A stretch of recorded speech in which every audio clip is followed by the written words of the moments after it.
Alright, I was hoping I didn't have to make this video, but here we are today making this video. Over the past couple weeks, LA Knight's popularity has skyrocketed to the point where he is one of WWE's most viewed superstars on Twitter. He has some of the highest merch sales in WWE, and it's safe to say outside of Cody Rhodes, he's getting some of the loudest crowd reactions on a daily basis at this point. You would think with these crowd reactions he's getting, it would be fairly easy for WWE to push him, right? Put him in a position where he's one of the main stars in WWE, being on TV every night, right? Well, that's not how it's going, at least as of right now. So let's start off with the weird booking LA Knight has been in over the past couple months.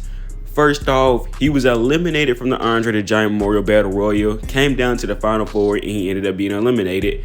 Not only that, he was not booked for WrestleMania. And like I said, that was at the point where LA Knight's popularity, as I said, was skyrocketing and his crowd reactions were getting even higher and higher. But then again, Bobby Lashley that same night wasn't also booked. So yeah, I can understand that. Then we come down to the Money in the Bank match where everybody thinks LA Knight is going to win this and he has it in the bag. Then Damian Priest takes his moment and wins the match. Now there, I'm not really too mad about that because I'm really intrigued about the Judgment Day storyline, so I can't really say that I'm too mad about that as of right now. Then WWE announced that they're going to be doing 2 Fatal 4-Way matches to find Austin Theory's #1 contender for the US champion, and the winners of those Fatal 4-Way matches will meet in a one-on-one match to determine his opponent. Santos Escobar wins the first one, and everybody thinks LA Knight is going to win the second one after WWE announced it. Nope. Rey Mysterio wins the second Fatal 4-Way match, and once again, LA Knight is once again on the losing end of a match. Now, I want to point this out. I have no issue whatsoever with Santos Escobar winning the match.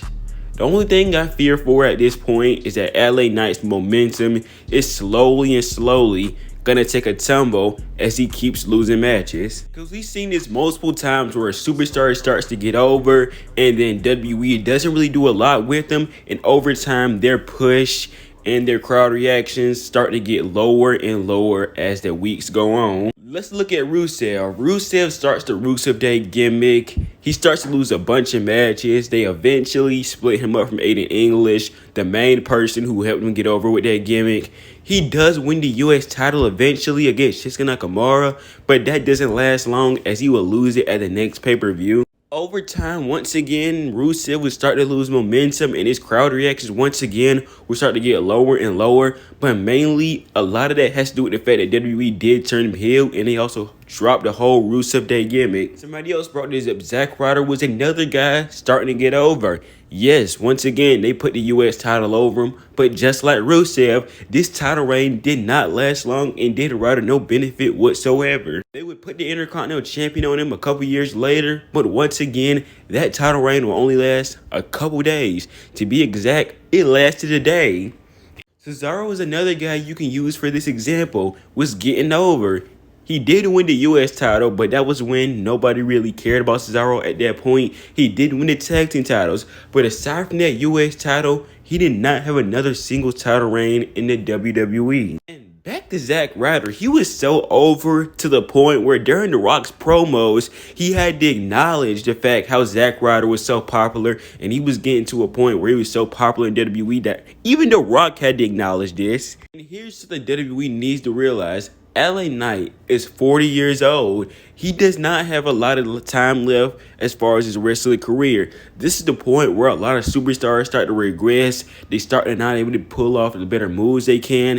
And you know, they are reaching the peak end of their career at this point, the back end of their career. If WWE truly wants to strike on LA Knight, they need to do it as soon as possible, because it is not often you get a guy LA Knight's age who can get even more popular in his career, because at that age, a lot of guys don't necessarily get booked a lot. At that age, a lot of guys start to regress, like I said, and you know, they don't get as over as they should be anymore. But for some reason, LA Knight has found that ability to do that at his age right now. At some point, if LA Knight, for the most part, keeps losing matches, at some point, fans are going to think WWE is never going to do anything with him whatsoever, and they're probably just going to give up on LA Knight. And just like all those other guys I mentioned, all his momentum is going to go down the drain. I mean, name me some 40-year-olds at their age who can manage to get even more popular in their career.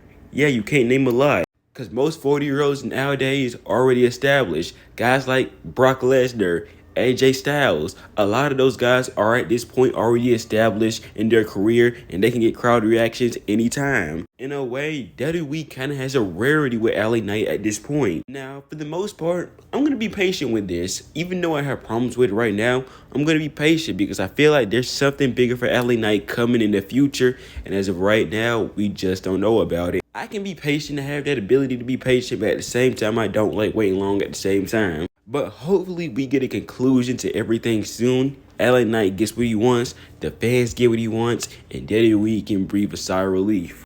But yeah, I just want to get on here, establish that real quick, make that clear, make my opinion out there. But if you haven't yet, go and subscribe to my channel, tap the bell icon for future wrestling content, like this video by the way. And also if you want to, go ahead and follow me on Twitter, Instagram, TikTok.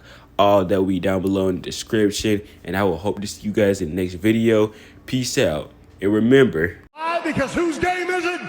It's LA Knight's game. Yeah.